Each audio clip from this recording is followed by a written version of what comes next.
dice para que... Sí. Muy buenos días a todas y todos ustedes. Estamos aquí en canalpatrio.tv, voz imagen de la sociedad civil, en el programa Espacios de Diálogo de Mujeres Insurgentes, agrupación política local. El día de hoy tenemos el gusto de recibir a nuestros compañeros, a estos jóvenes, a Pablo Roa y a Óscar Vázquez Muñoz. Desde luego está en la conducción una servidora, Beatriz Gallardo, y nuestro compañero Raúl Paz, a quien les agradezco a todos ustedes de que estén sintonizando este programa. Bueno, esta es una oportunidad enorme de contar con la presencia de jóvenes. Yo creo que los jóvenes nos nutren, nos alientan, nos dan esperanza de que las cosas van a salir bien. ¿Quién es Pablo Roa? Bueno, Pablo Roa es un asesor político de la Dirección Nacional del Partido del Trabajo, y Óscar Vázquez Muñoz es filósofo, psicólogo y músico. Bienvenidos, compañeros. Integrante de... Integrante de Morena. De Morena. Movimiento de Generación Nacional. Ah, muy bien. Muy bien, muy bien, muy bien. Trae el chaleco guinda. Mira. Sí, es que por el frío. Pero tú también andas de guinda. Hablando de Politécnico. Pues sí. Pero bueno, gracias por sintonizarnos. No. Bueno, yo quiero iniciar esto, si Raúl me lo permite, con una pregunta a los muchachos. ¿Pudiéramos hacer un balance de lo sucedido en este año, de lo más importante? Vamos a decir después del 1 de julio. ¿Qué es? Ustedes militan directamente en algunas agrupaciones políticas, partidos como Morena, y desde luego el Partido del Trabajo. Bueno, no sé si partido es Morena o es un frente, es un movimiento. Dinos, por favor, Óscar, Bueno, ¿qué es Morena? ¿Qué es Morena? ¿No? Bueno, yo creo que es un fenómeno muy extraño en la escena política actual, y creo que es heredero de muchos procesos políticos e históricos durante el siglo XX. Si bien Morena tiene un periodo en el cual es un movimiento social, yo creo que el 2017 y el 2016 son claves para encontrar en Morena la necesidad de construir de ese movimiento social un partido político. Ahora, este partido político constituye, bueno, antes de eso me gustaría mencionar que uno de los cuestionamientos más grandes que se le han hecho en diferentes espacios a Morena es si es un partido de derecha o es un partido de izquierda. Yo creo que ese concepto de derecha e izquierda es impreciso. Bueno, yo le echaría más que nada la culpa a Norberto Bobbio, que fue uno de los que hizo más atractivo y más famosos esta visión entre derecha e izquierda. Y es que y tomando en cuenta que trato de ser también autocrítico con el partido, o sea, creo que toda agrupación política tiene que ser autocrítica para poder encontrar los caminos adecuados hacia el futuro.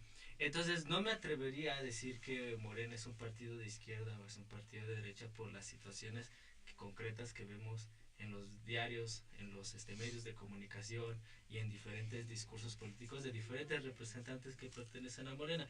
Pero yo lo que sí creo es que si del 1 de julio ganó Andrés Manuel con unas votaciones récord, y si se ganó la mayor cantidad, sino casi todas las representaciones junto con la coalición, porque también hay una gran importancia de este trabajo, es porque Morena lo que ha buscado durante este proceso ha sido aglutinar a los diferentes movimientos, representaciones y sectores políticos, sociales que han estado en la escena mexicana, y han sido algunos vistos y otros han estado como que en el olvido del plano político. Raúl. Bueno, continuando con Morena. ¿Qué es Morena? Es la amalgama de una serie de organizaciones que se integran al llamado de Andrés Manuel López Obrador cuando él decide dar el paso que ya había anunciado para salirse del Partido de la Revolución Democrática, decepcionado por la forma de conducirse este partido, la suscripción del Pacto por México, entre otros elementos que llevaron a esa ruptura, con todo y que había sido su candidato, los llevó a tener representaciones legislativas al PRD enormes, y bueno, se da esta ruptura, y a partir de ese momento Andrés Manuel, con la autoridad moral que tenía en torno al perredismo y amplios núcleos de la ciudadanía, constituye su partido, da el paso para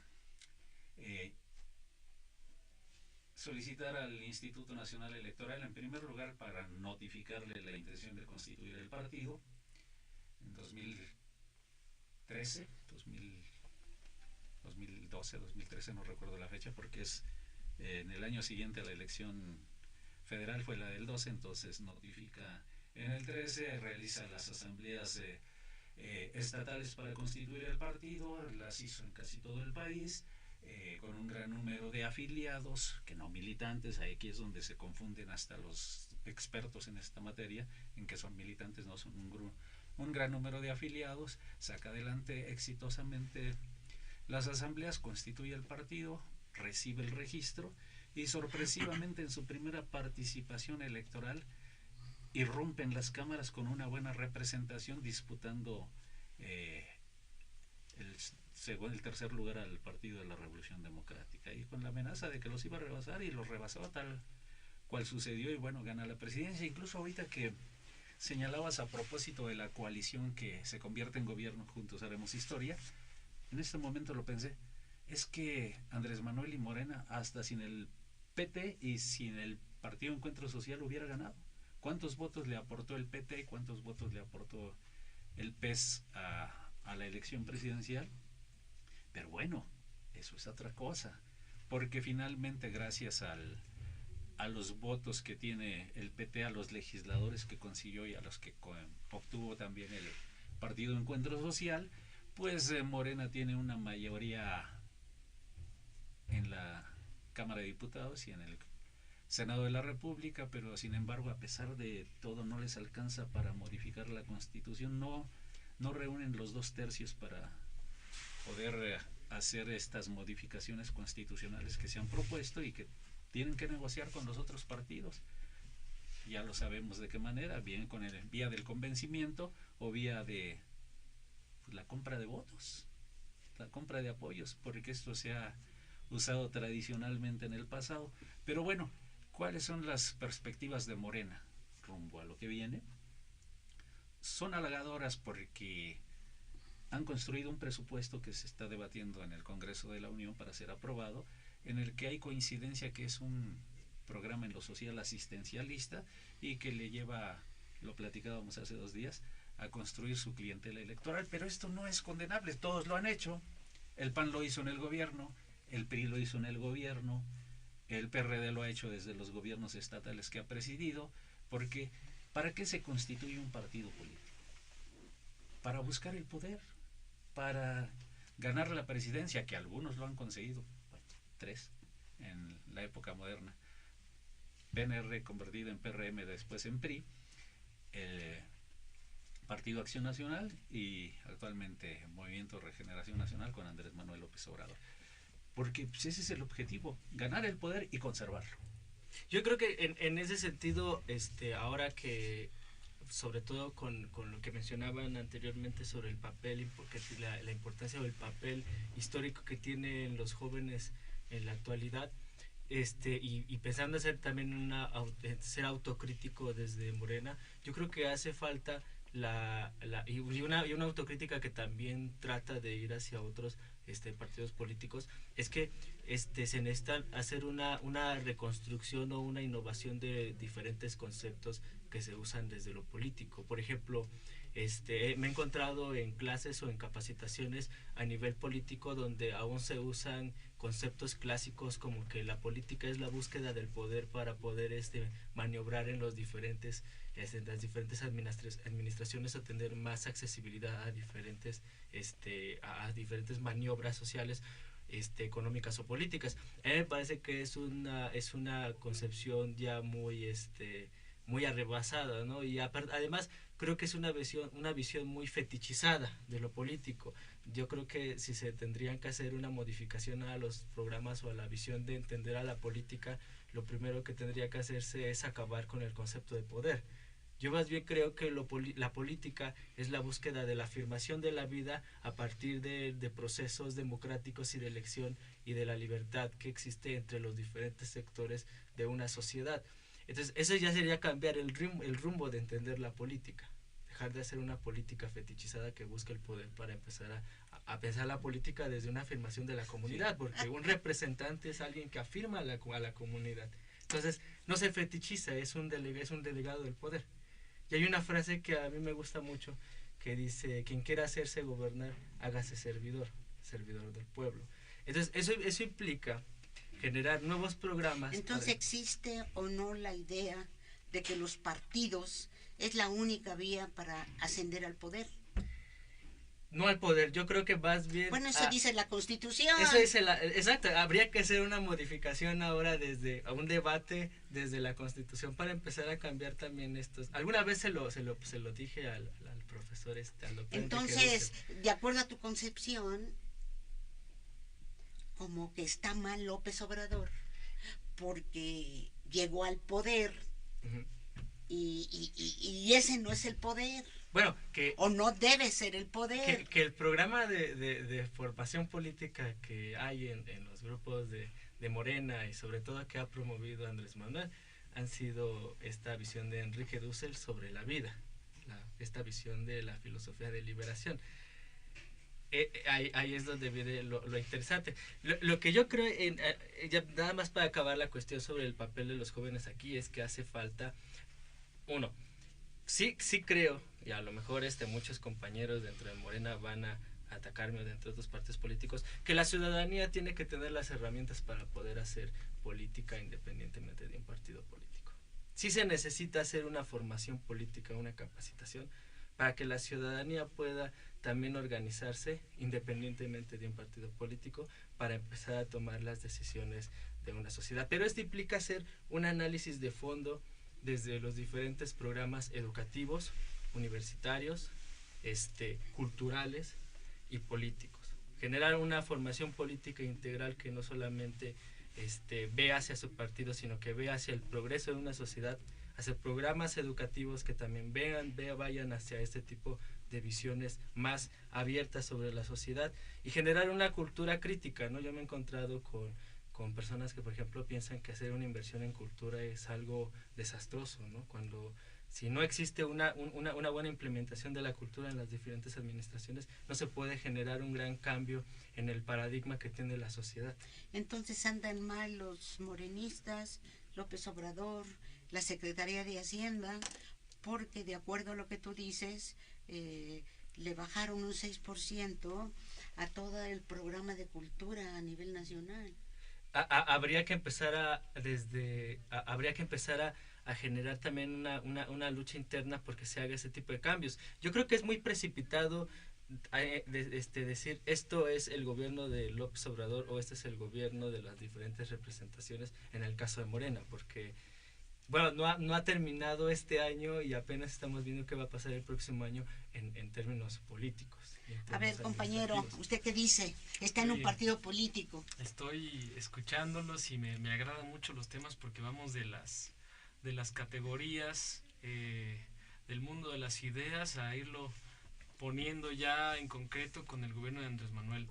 Yo difiero un poco en la definición de política que nos comparte Oscar porque históricamente, por ejemplo, hay no me dejará mentir y si no también me ayuda el compañero, sobre todo profesor de economía, el compañero Raúl Paz, que existe una base estructural. Existe una base estructural, una base material, en la cual viene un rubro, por así decirlo, que se llama modo de producción. Y ese modo de producción, históricamente, transforma las relaciones sociales que son las que permiten esta reafirmación de la vida. ¿Y eso cómo se llama? Materialismo histórico. Materialismo histórico.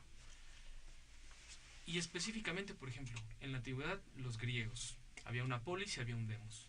Pero mucho nosotros, antes. pero sí, mucho antes, pero Te antes vas a concentrar. me voy a concentrar en los griegos, porque la generación de excedente de la riqueza que existía en ese momento, respecto de los comerciantes que empezaban a aprovechar las proximidades del mar Mediterráneo, específicamente del mar Egeo, modificaron las relaciones sociales que existían en muchas de las concentraciones humanas que pertenecían a la cultura griega.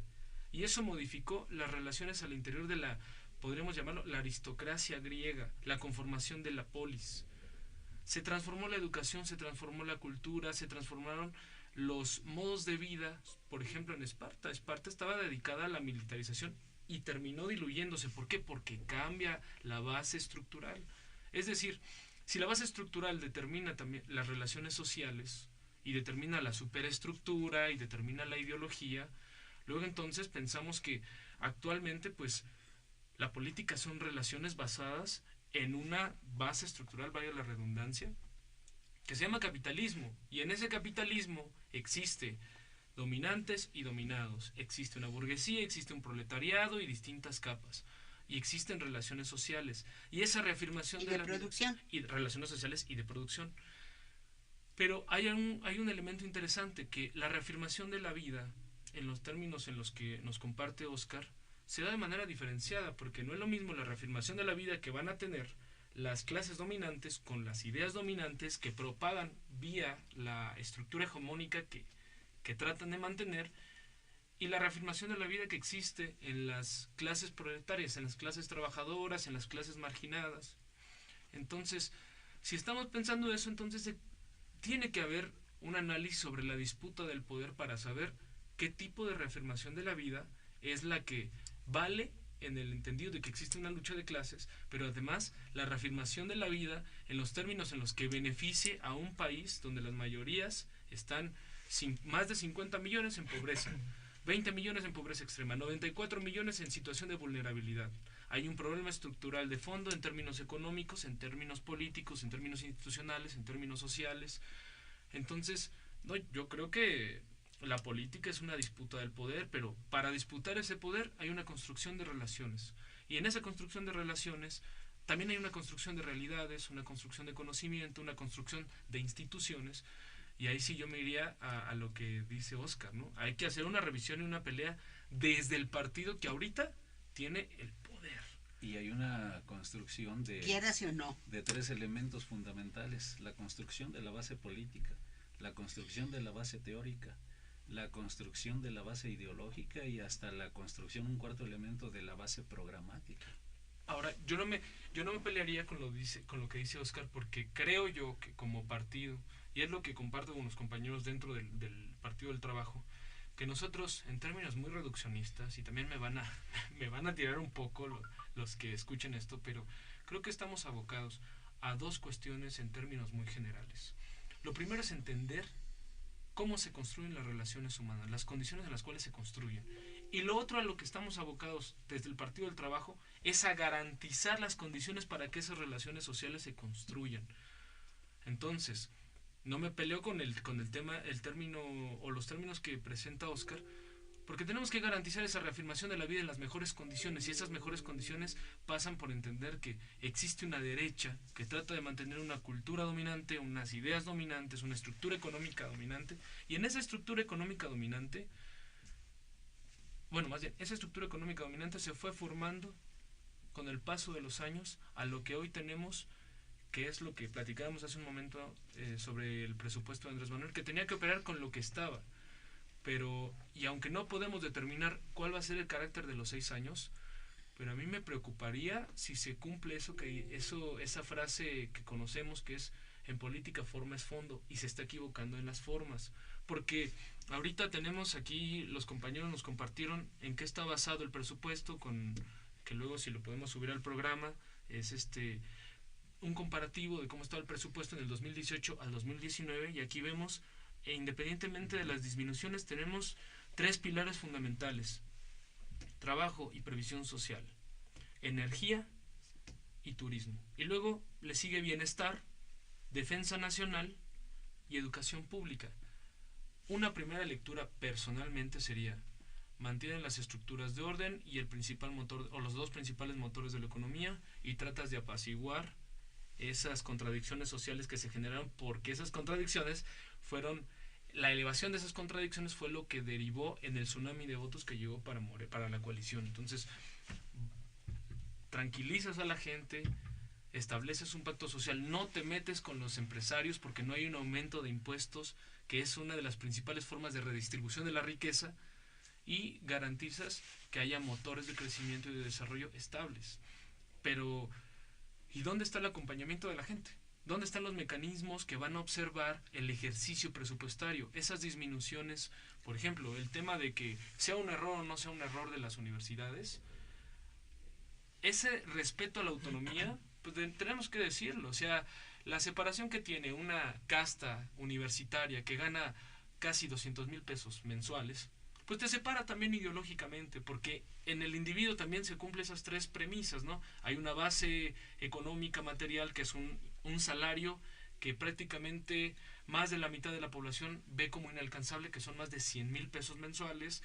Hay una base estructural, toda esa, una superestructura, una normatividad que protege esos salarios, que protege las relaciones sociales, y hay una ideología en la cual, pues, ahorita, qué bueno que se bajaron los sueldos, pero eso no garantiza que haya una modificación de la casta. No hay ahí hay una enquistada, un grupo político que puede no asumirse a favor de algún partido, pero que sabemos que existen partidos ahí que forman a su militancia dentro de las universidades, y que no es que queramos acabar con eso, pero que no sigan manteniendo los mismos privilegios. ¿Y cómo lo hacemos? No vía incrementar el caldo gordo a la figura presidencial. Hay que democratizar las universidades, y para eso se tiene que meter el estudiantado, los profesores, los sindicatos, incluso la ciudadanía en general.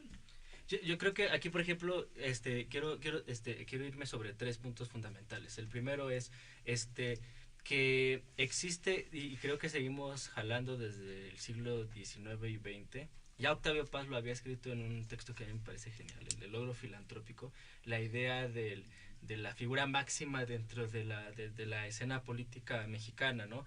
Y el papel, creo, generacional que tiene la juventud actualmente es una de las responsabilidades, es romper justamente con esa visión única o uno de una figura redentora que va hacia de lo político a todas las estructuras. Entonces, insisto en la cuestión de formación política, porque no es lo mismo capacitar a muchas personas, a una mayoría, para tener una visión de lo histórico, a tener que hacer una verdadera formación política, cultural y educativa, en la cual se generen nuevos liderazgos jóvenes que tengan realmente una visión crítica de la sociedad, pero también una sociedad que intervenga más y tenga una visión más práctica de lo político. ¿Por qué digo esto? Porque, bueno, si nos vamos al caso, por ejemplo, de los programas universitarios, en este caso, bueno, estudié en la UAM, conozco desde lo filosófico el proyecto, el programa educativo de filosofía, y por ejemplo es lamentable que no exista un programa de marxismo. No hay clases de marxismo en filosofía, ¿no? Que es una gran contradicción. Y no existe un programa de filosofía marxista, no existe un programa de historicismo crítico latinoamericano, no existe un programa educativo de cómo el filósofo puede llegar a lo político, a lo social, para también intervenir como un actor que puede participar, por ejemplo, en lo cultural o en lo crítico, en el análisis de lo ideológico. Entonces, nos vemos también con un tema que en los diferentes niveles ya de toma de decisiones a nivel universitario rechazan proyectos críticos. O sea, no puedes hacer una maestría o un doctorado en pensamiento marxista, ¿no? Vamos a analizar el tema de los trabajos o conceptos básicos de Lenin, ¿no? Vamos a analizar el marxismo en América Latina, ¿no? O algunos programas, como por ejemplo el caso de que el proyecto latinoamericano sobre la historia de Leopoldo Sea no es válido para hacer un proyecto de investigación. Entonces te das cuenta que a nivel no solamente laboral, sino también a nivel ideológico, hace falta un giro crítico a los programas universitarios en la escena pública. Ahora, el otro tema que a mí me parece que es importante... Pero tú estás hablando de que lo principal en este caso en Morena es la reafirmación de la vida. En toda, no solo en Morena, sino la vida tendría que ser el criterio de... Bueno, yo no sé, yo te estoy preguntando por Morena, ¿verdad? Porque me parece que este es un punto programático, ¿verdad? Fundamental de nuestra sociedad en este momento. Es una exigencia con tantos desaparecidos, con tanta violencia que tenemos, y que bueno, eso no se va a resolver, ¿verdad? Pues con cualquier cosa, ¿verdad? Ahí está, creo, la justificación de un programa de seguridad pública muy acorde a las necesidades de este país y de pacificarlo, ¿verdad? ¿Por qué? Porque el crimen, el narco, etcétera, etcétera, ha rebasado totalmente, ¿verdad?, a todos los mecanismos de seguridad del Estado. Sí. Yo lo que no alcanzo a apreciar es cómo, dándole mayor peso al tema de los salarios, al tema de las becas para los jóvenes, de los becarios en las empresas que ya aceptaron tenerlos para poder trabajar y que les van a dar una beca para mantenerse. Yo no entiendo cómo eso va a ser el contrapeso efectivo contra la atomización cultural de la pauta de medios, donde están no sé cuántas series de narcos existen, no sé cuántos programas, expresiones de radio, todo.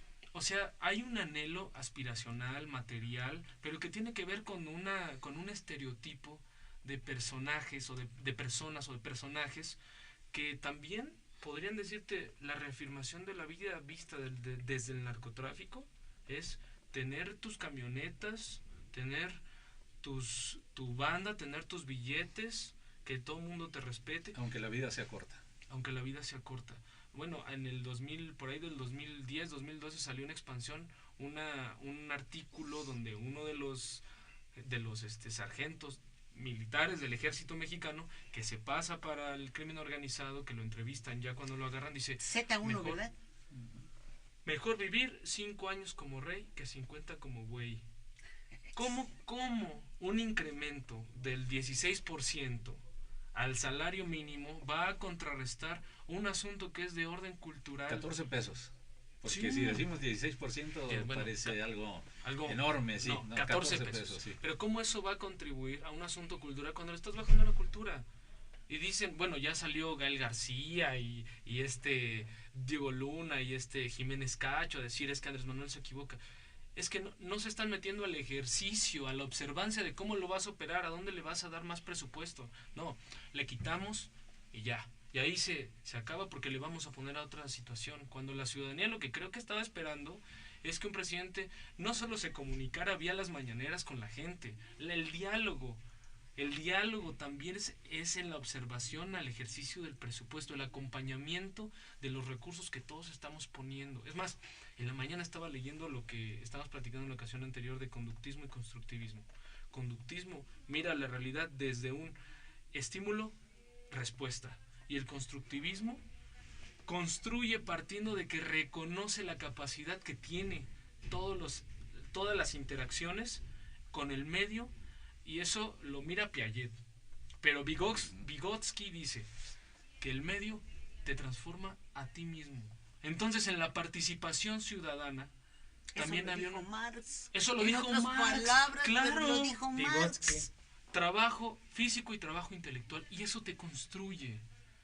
Y entonces creo que la participación ciudadana iba a construir esa sociedad que estábamos platicando en la ocasión anterior, esa sociedad que tiene que existir para acompañar a la cuarta transformación, si no Andrés Manuel se va a quedar solo. Estamos analizando las élites económicas. Pero las ahorita élites es una políticas. idealización. Es una idealización. ¿Cuál es el papel de los partidos? Y pensando en que si la política son relaciones para la disputa del poder, pues es preparar las relaciones sociales en las bases, concientización, ideologización y participación democrática directa. Organizarla. Yo no sé si en Morena ya hicieron una reunión de balance y expusieron todo este tipo de fenómenos surgidos en este periodo tan interesante después del 1 de julio, porque efectivamente yo creo que el partido como tal no está debidamente estructurado.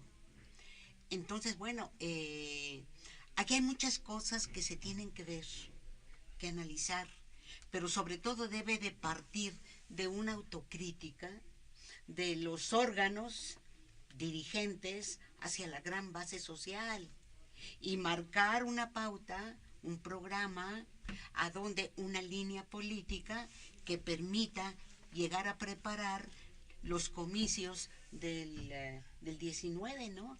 Entonces, bueno, sin esta autocrítica, sin esta reunión, ¿verdad? Sobre todo debe ser de los órganos y también como corolario de un congreso. Entonces, pues no sé qué y se dedican a las frivolidades, ¿verdad? A un trabajo que no va acorde a las necesidades y sobre todo de un comportamiento tan frágil, ¿verdad? Que empieza a desencantar a muchas personas, ¿verdad? Que simpatizaron con Andrés Manuel y que votaron por Morena, ¿no? ¿Cómo ves? Pues ahora sí que todo estos meses han sido de más de, ¿cómo se podría decir? De muchos cambios, y todos han estado como que enfilados en sus actividades. Aprobados por un órgano dirigente, por una asamblea nacional, o sea, o por dedito de Jacob, o qué. No,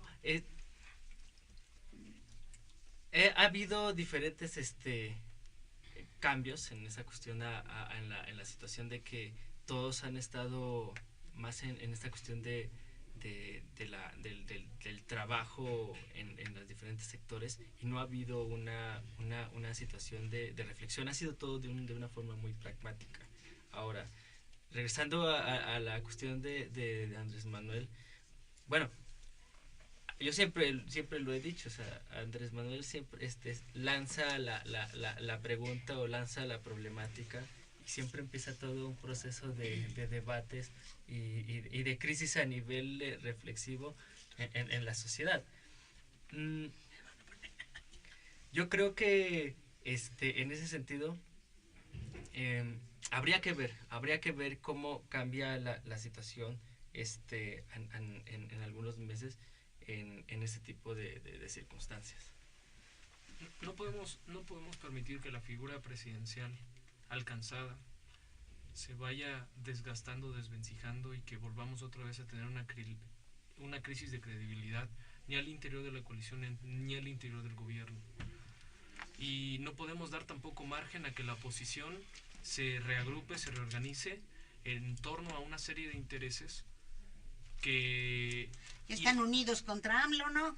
Pero están fragmentados, porque parte de ello es que la población puede perdonar algunas cuestiones de errores de dedo de este gobierno.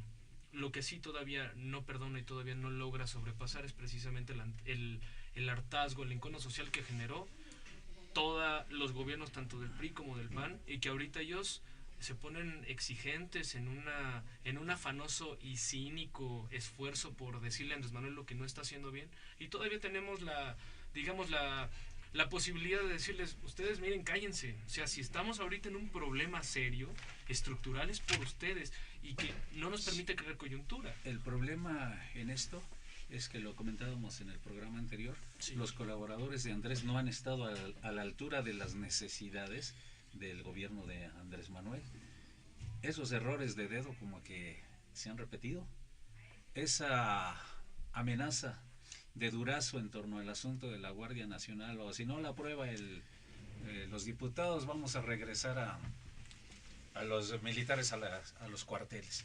Es decir, les falta. Y bueno, yo lo que veo, insisto, lo hemos comentado ya reiteradamente, es que los partidos como tal, que integraron la coalición Juntos Haremos Historia, no han estado a la altura de las circunstancias y no están acompañando al presidente surgido de las filas de Morena a garantizar un buen gobierno y a movilizar a sus prosélitos en función de los intereses no solo del gobierno sino de la ciudadanía, y esta es una limitación muy seria porque hace falta eso, hace falta, y no lo veo deficiencias.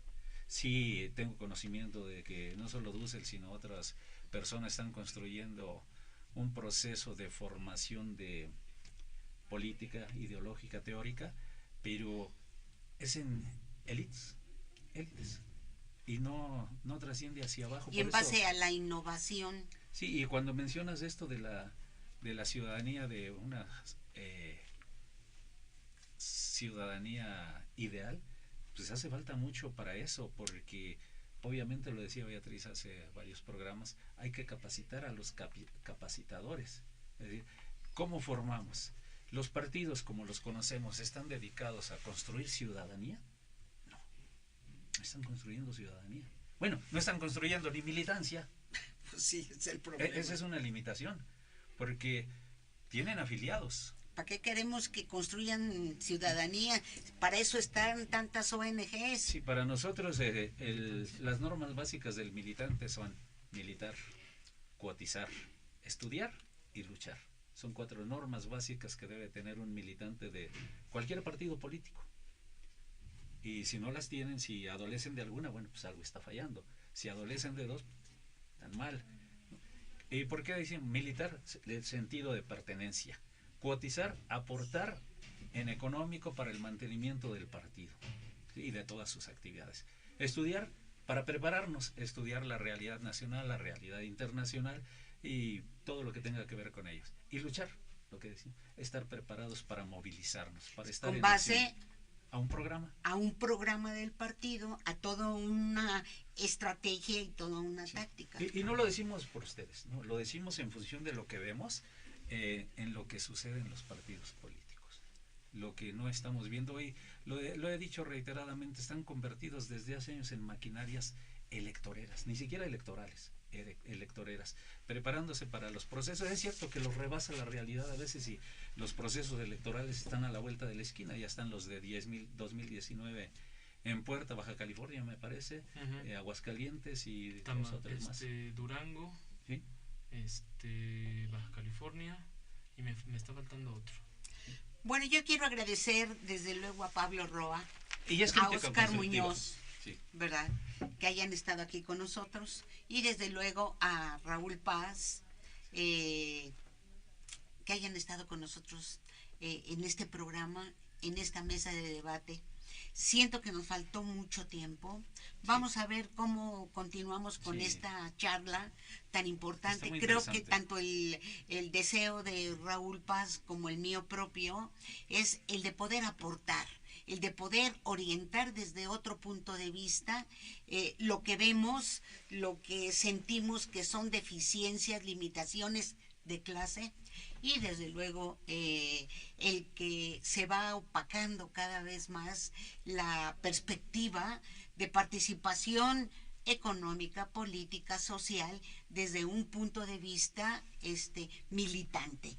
Les agradezco, gracias a Vanessa, gracias, y nos vemos el próximo lunes. No, es Navidad. Ah, sí, no, el próximo jueves. Jueves, vamos a ver si el miércoles, pero veremos con Vanessa, pero le deseamos a usted que pase una Nochebuena agradable con su familia, cuídese mucho, no ande por la calle de baile en baile, porque en esta ciudad se han incrementado muchísimo las agresiones, los robos, la delincuencia organizada. No es una mentira, es una realidad. Así es que cuídese, por favor. Hay que ser cautos, hay que ser prudentes, y en casita nos la pasamos más. Quiéranse mucho.